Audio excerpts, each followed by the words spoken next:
오늘은 항상 동행하시는 하나님이라는 제목으로 함께 말씀을 나누도록 하겠습니다. 사실 이 디모데서는 제가 여러 번 말씀을 드렸지만 아들 같은 제자 디모데에게 목회자로서 명심해야 할 그런 여러 가지 목회 지침을 주는 그런 내용으로 이루어져 있습니다.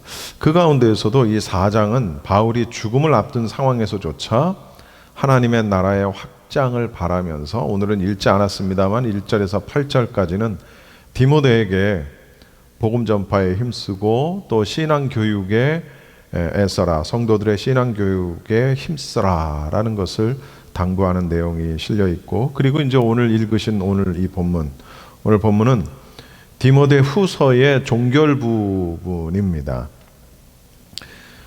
바울이 디모데에게 개인적인 부탁을 함과 동시에 이단을 경계할 것을 촉구하기도 하고, 또 자신의 어떤 주변 그 사정을 설명을 하면서 이제 오늘 이 편지를 마무리를 하고 있습니다.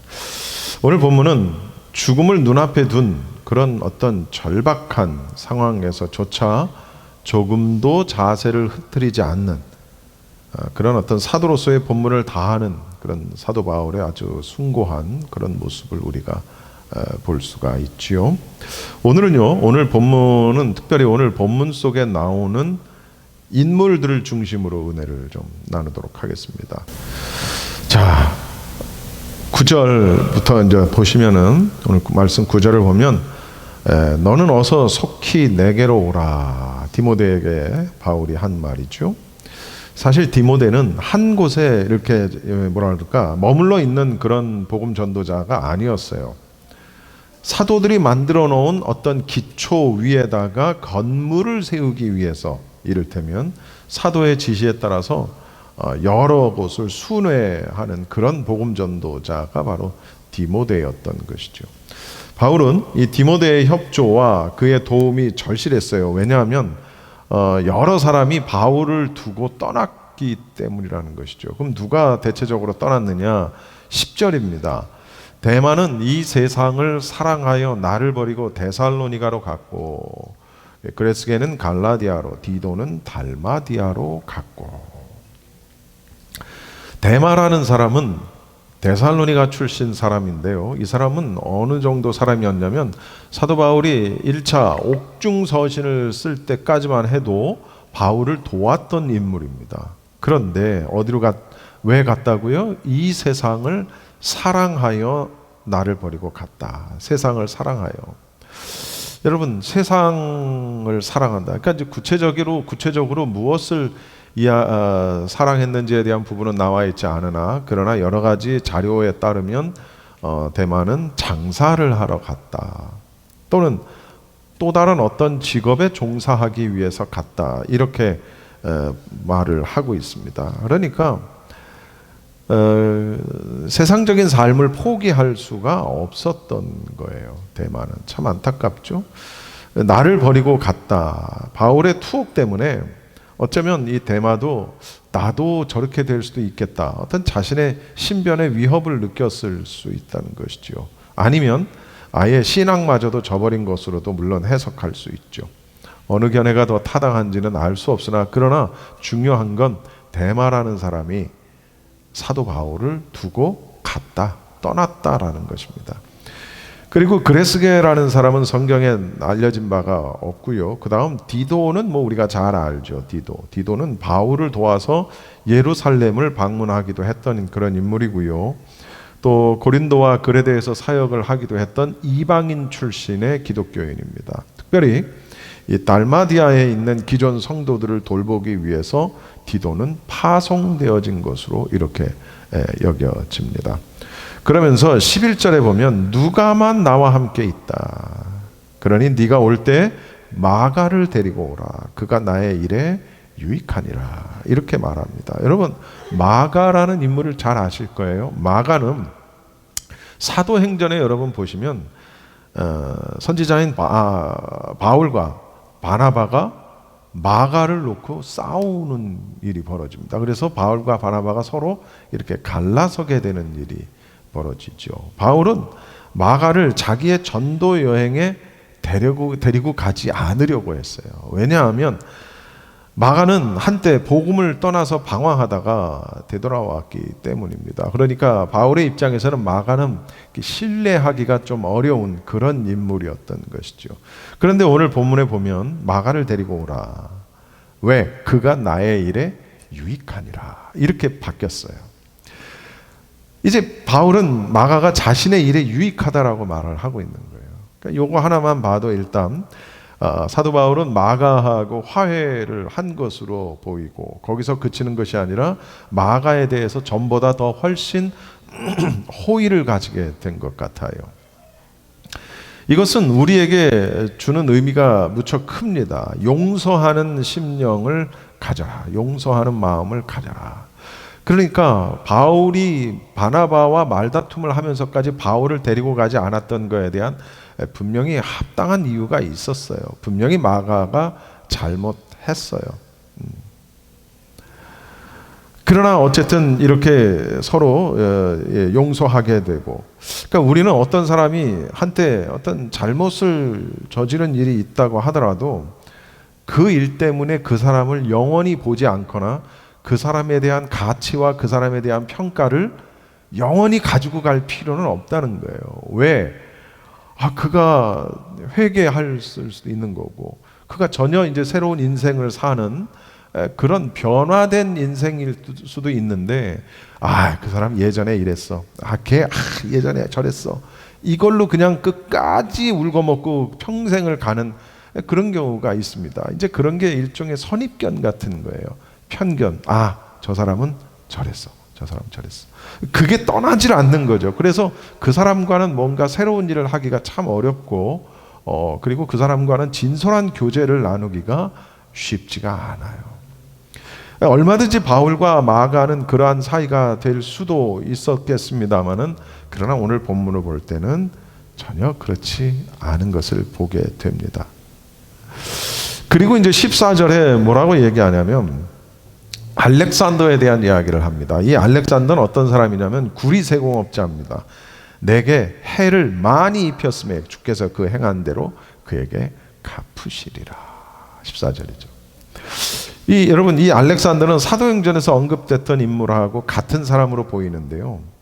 사실은 이 알렉산더라는 사람은 처음에는 진짜 솔선해서 기독교 신앙을 고백했던 그런 인물이었습니다. 알렉산더. 그러나 후에 신앙을 버리고 바울에게 심지어 많은 해를 입혔어요. 자, 이런 사람들이 있는 거예요.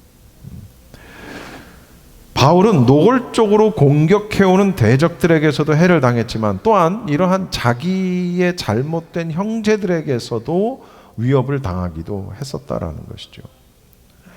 그러나 바울은 직접 그를 저주하거나 그를 욕하지는 않아요. 그럼 뭐라고 얘기하냐면 하나님께서 알렉산더에게 갚으시리라. 여러분, 바울은 그에 대한 심판을 자신이 하지 않고 하나님께서 하실 것이다. 다시 말하면 하나님께 맡겼다는 것이죠. 참 우리가 이것도 시사하는 바가 큽니다. 우리가 뭐 좀 잘못하는 사람이 있고 나에게 이렇게 해를 입히는 사람이 있고 그러면 내가 복수하고 싶어요. 그죠? 내가 투명 망토라도 쓰고 가서 그 사람 딱이라도 한 대 날렸으면 좋겠을 때가 참 많아요. 그러나 원수는 내가 갚는 게 아니에요. 원수는 내가 갚는 게 아니죠. 그리고 이제 디모데에겐 그를 조심하라 라고 이렇게 당부를 하게 됩니다. 그리고 16절에 내가 처음 변명할 때에 나와 함께 한 자가 하나도 없고 다 나를 버렸으나 그들에게 허물을 돌리지 않기를 원하노라. 여러분, 이게 어떤 의미냐면, 첫 번째로 로마의 1차 전도 여행 도중 로마에 투옥되었을 때 사도 바울은 스스로가 자기 자신을 변호를 하게 됩니다. 그런데 그때 그와 함께 했던, 즉 바울과 함께 했던 동역자들이나 믿음의 형제들도 얼마든지 바울의 변호인이 될 수 있었음에도 불구하고 불행히도 바울을 위해서 변호인으로 나선 사람이 아무도 없었다는 거예요. 뭐 충분히 이해할 수 있는 부분이긴 합니다. 왜? 그들도 로마 당국을 굉장히 두려워했기 때문일 것이라는 것이죠. 그러니까 여러분, 우리가 믿음이 있다, 내가 순교할 수 있을 것 같아도 여러분, 순교는 아무나 하는 게 아니라는 것이죠. 우리가 믿음을 지키고 믿음 앞에 선한 싸움을 싸우고 그 믿음을 지킨다는 것이 그게 그렇게 말처럼 쉽지 않다라는 것이죠. 뭐 이런 것까지는 아니더라 할지라도 여러분, 우리의 삶 속에서 얼마나 우리가 많은 것들을 타협합니까? 예배를 놓고서도 타협을 하기도 하고, 어떤 사람과의 관계를 놓고서도 타협을 하기도 하고, 내 사업을 놓고서도 타협을 하기도 하고. 예. 여러분, 우리가 순교까지 갈 것도 없어요. 우리의 일상생활에서 아주 작은 부분에서도 우리는 정말 끊임없이 타협하는 내 자신을 보게 된다는 것이죠. 그러나 바울은 그럼에도 불구하고 그들을 다 용서하라 라고 디모데에게 말하고 있어요. 허물을 그들에게 돌리지 말라. 아마도 바울은 자기 자신이 복음 때문에 당하는 모든 고난, 어려움 이런 거를 자기가 십자가를 지고 가는, 자기 십자가를 지고 가는 것으로 여겨서 담담하게 받아들였을 것이다라는 것이죠. 그리고 그들을 원망하지 않았다라는 것입니다. 여러분, 아까도 얘기했지만 쉽지 않은 일입니다. 여러분, 목회자도 사람이에요. 그죠? 목회자도 인간이에요. 예. 뭔가 뭘 하나를 더 달고 나온 게 아니라고요. 사람이에요. 우리 모두는 다 똑같이 연약함을 지니고 있습니다. 여러분, 목회자에게 큰 기대하지 마세요. 여러분, 목회자는 뭐 하나 더 달고 있을 것 같고 뭔가 다를 것 같다라고 절대로 생각하지 마세요. 나를 아프게 하는 사람에게 적대감을 갖는 건 당연한 일입니다. 그렇지 않겠습니까? 그러나 바울의 이러한 관용적인 태도, 즉 자기 스스로가 몸소 그런 용서의 모습, 관용의 모범을 보이고 있지요. 이런 것을 볼 때 목회자를 포함해서 우리 모두는 정말 이러한 사도 바울의 어떤 그 삶의 자세를 우리가 본받아야 할 것이다 라는 겁니다. 그리고 이제 사도 바울은 또 다른 이름을 거론을 하는데 그게 19절입니다. 브리스가와 아굴라와 및 오네시보로의 집에 문안하라. 여기서 여러분, 브리스가와 아굴라는 성경을 좀 한번 찾아서 소개를 해드리도록 하겠습니다. 로마서 16장 3절 4절 말씀을 여러분 한번 같이 읽어보세요. 시작. 너희는 그리스도 예수 안에서 나의 동역자들인 브리스가와 아굴라에게 문안하라. 그들은 내 목숨을 위하여 자기들의 목까지도 내놓았나니 나뿐 아니라 이방인의 모든 교회도 그들에게 감사하느니라. 여러분, 브리스가와 아굴라는 부부입니다. 그죠? 부부입니다. 정말 사도 바울의 사역에 있어서 브리스가와 아굴라는 정말 헌신적이었던 인물이에요. 그래서 로마서에 보면 뭐라고 얘기하냐면 그들은 내 목숨을 위하여 자신들의 목까지도 내놓았다. 사도 바울의 목숨을 위해서 자신들의 목도 내놓았고, 그래서 자신뿐만 아니라 모든 이방인의 모든 교회도 그들에게 감사한다. 이 브리스가와 아굴라, 여기 부부이신 분들은 이 브리스가와 아굴라에 대한 공부를 좀 해보시면 좋을 것 같아요. 왜냐하면 이런 부부가 됐으면 좋겠다 하는 그런 생각이 들어서 말입니다. 이 두 부부는 원래는 로마에 살았지만 그때 당시 그 글라우디오 황제의 반유대 정책 때문에 쫓겨나서 고린도에 머물렀던 인물들입니다. 이 사람들은 장막 제조업자인 바울과 함께 동업을 했고 사도 바울과 함께 전도 여행을 떠났던 그런 인물이에요. 그들은 바울의 동역자로 활동을 하였을 뿐만 아니라 본문에도 로마서에도 나와 있지만 생명을 바칠 만큼 헌신했던 인물이라는 것이죠. 이런 게 동역이라는 거예요. 이런 게 동역.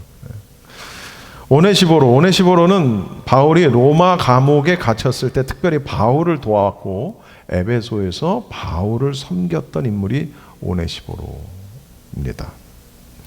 그리고 20절에 에라스도는 고린도에 머물러 있고 드로비모는 병들어서 밀레도에 두었다. 여기서 에라스도는 고린도 지방의 재무 담당자였어요. 디모데와 함께 마케도니아에 파송된 적이 있었던 인물입니다. 그리고 드로비모는 병들었다 그랬는데 이 사람은 에베소 출신으로 에베소 교인들의 헌금을 가지고 예루살렘까지 운반을 했던 그런 인물이었어요.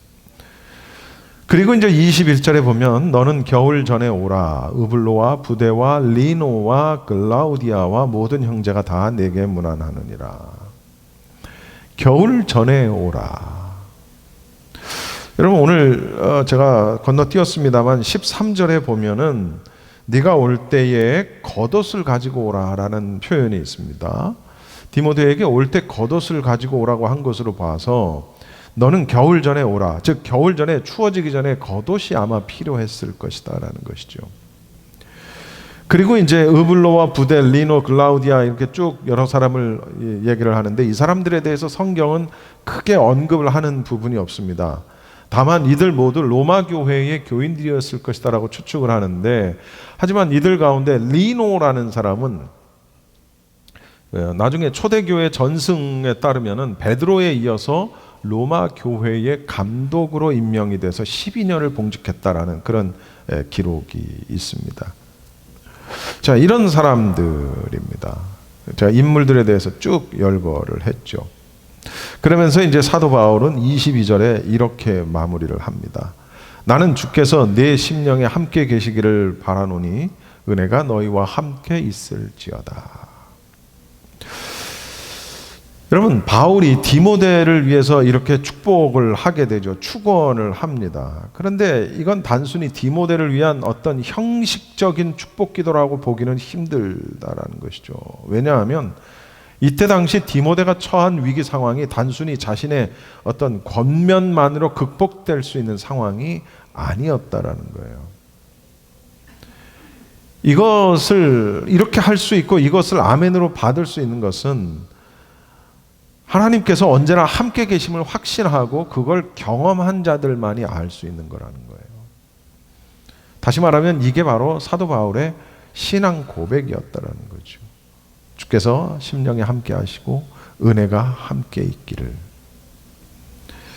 이렇게 이제 사도 바울은 디모데에게 축복을 하면서 이 디모데 후서를 마무리를 하게 됩니다. 자, 제가 인물들을 따로 이렇게 인물들에 대해서만 말씀을 드린 것은 이 인물들 가운데 어떤 사람은 파송이 된 사람도 있고 어떤 사람은 아파서 움직이지 못한 사람도 있지만 그러나 어떤 사람들은 또 사도 바울의 곁을 떠나서 심지어 떠난 정도가 아니라 사도 바울에게 해를 입히는 사람으로 변한 그런 사람도 있다라는 거예요. 우리는 이런 상황, 이런 것들을 두 글자로 뭐라고 표현합니까? 보통 배신했다 그렇게 얘기하잖아요. 배신했다. 함께 하다가 나중에 그를 떠나는 것에서 그치는 것이 아니라 그에게 해를 입히기까지 하는. 여러분 유대인들의 육아법 가운데는 이런 게 있다 그래요. 뭐냐면 어린 아이들이 이제 이렇게 커가면서 소위 자아가 생기기 시작할 그 무렵에 아이들과 그 자아가 생기기 시작하는 그 아이들과 함께 신나게 놀던 아빠가 어느 날 갑자기 그 아이를 신나게 놀다가 획 하고 이렇게 던져버린다는 거예요. 밀쳐버린다는 거예요. 그리고 아주 냉정하게 돌아선다는 것이죠. 이 아이는 이제 어느 정도 자아가 이제 생길 때니까 평생 처음 당하는 쇼크를 입는 거예요. 이거 뭐지? 아빠가 왜지? 하면서 나름 어떤 충격을 입게 되고 정신적인 어떤 큰 데미지를 입게 된다는 거죠. 쉽게 헤어나지를 못한다는 거예요, 아이들이.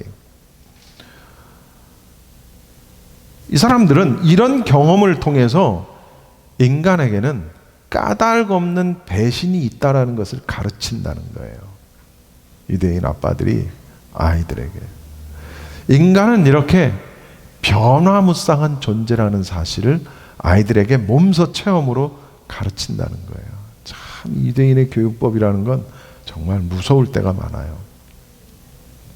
아이는 정말 어느 날 갑작스럽게 획 돌아서 버리는 아빠의 뒷모습을 보면서 감당하기 힘든 어떤 절망, 배신감, 이런 걸, 배신이라는 단어는 모르겠지만 그 느낌은 배우는 거예요. 그러면서 아빠 왜 그래? 그러면서 아빠의 품에 다시 그가 돌아가면은 그렇게 사랑스럽고 믿음직스럽고, 아이에게는 하나님의 존재와도 같던 그 아빠가 다시 한번 호되게 그를 밀쳐버린다는 것이죠. 이 어린 아이에게 아빠는 사랑의 대상일 뿐만 아니라 친구이기도 하고 내 자신의, 그 아이의 자신의 모든 삶을 다 책임지고 있는 존재. 아까도 얘기했지만 아빠는 슈퍼맨이죠. 아빠는 하나님과 같은 존재입니다. 그래서 이 아빠의 느닷없이 변해버린 이 까닭 없는 배신은 이 아이가 소화해내기가 너무나도 힘든 거라는 거예요. 이럴 때 아빠는 자기 아들에게 이렇게 말을 한다고 합니다. 아이에게, 아이야, 사람을 믿지 말아라. 심지어 이 아빠까지도 너를 배신할 수 있다는 사실을 깨달아야 하느니라. 명심해라. 이렇게 교훈을 한다는 거예요. 이 아이가 그 어떤 거기에 담겨 있는 모든 의미를 다 깨달을 수는 없으나, 그러나 어느 정도 이게 무슨 말인지는 아이는 알아들을 거예요. 그죠? 네, 알아들을 거예요. 그러면서 그렇게 가르친다는 거예요. 우리 인간이 영원히 믿을 수 있는 대상은 오직 하나님 한 분뿐이란다. 이렇게 아이에게 하나님을 가르친다는 거예요.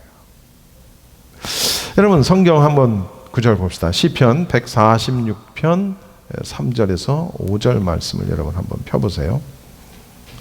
이것은 굉장히 중요한 말씀입니다. 146편 3절에서 5절. 같이 한번 읽어보겠습니다. 시작.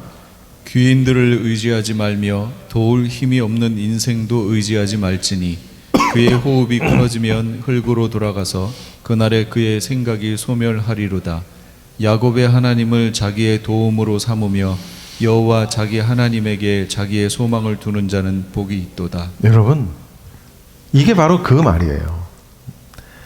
사람들을 의지하지 말라는 거예요. 도울 힘이 없는 인생들을 의지하지 말라는 거예요. 여러분 저 의지하지 마세요. 예. 저도 여러분 의지 안 합니다. 우리는 서로 의지할 수 있는 대상이 아니라는 것이죠. 우리가 의지할 수 있는 대상은 하나님 한 분이라는 거예요. 제가 언제 획 돌아가지고 여러분을 배신할지 모르는 거예요. 그러니까 서로 다 마찬가지죠. 왜? 우리 코에서 호흡이 끊어지면 무슨 얘기예요? 죽으면 다 끝난다는 거예요.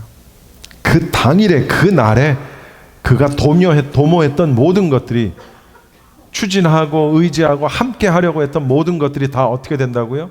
소멸해 버린다. 끝나버린다는 거예요. 그래서 하나님으로 자기 도움을 삼으라. 여호와 하나님께 자기 소망을 두는 자가 복이 있다. 할렐루야. 여러분, 하나님 한 분만 의지하세요. 한눈에도 매정해 보이는 이 유대인의 아버지들은 이 진리를 아이들에게 바로 가르치기 위해서 정말 애간장이 찢어지는 듯한 아픔을 참고 견디면서 이런 방법으로 아이를 키운다는 거예요. 여러분, 놀다가 아이한테 이게 쉬울 것 이게 쉽지 않겠죠? 그렇죠? 여러분, 어떤 시기에 바울이 굉장히 고통받고 신문 받았을 때, 그 전까지 그에게 말씀을 듣고 그에게 신앙 훈련을 받고 함께 밥을 먹고 교제하고 같이 잠을 자고 했던 이 사람들이 어떻게 돼요? 다 거의 모두 사도 바울이 어려움에 처했을 때 다 떠나버렸다는 거예요. 그러나 누구만이 항상 함께 하셨어요? 하나님만이. 주님만이 항상 사도 바울과 함께 했다는 것이죠. 바울은 주님으로부터 위로와 힘을 얻었고요. 신문을 당할 때조차 복음을 전했던 그런 인물입니다. 주님은 고난 중에 있는 사도 바울도 지키셨고 악한 일들 가운데 그를 건지셨다는 걸 우리는 이 본문을 통해서 잘 알게 됩니다. 믿음의 사람의 여정에는 항상 동행하시며 끝까지 붙들어 주시는 은혜가 있다라는 것을 우리가 절대로 명심해야 합니다. 할렐루야. 기도하겠습니다.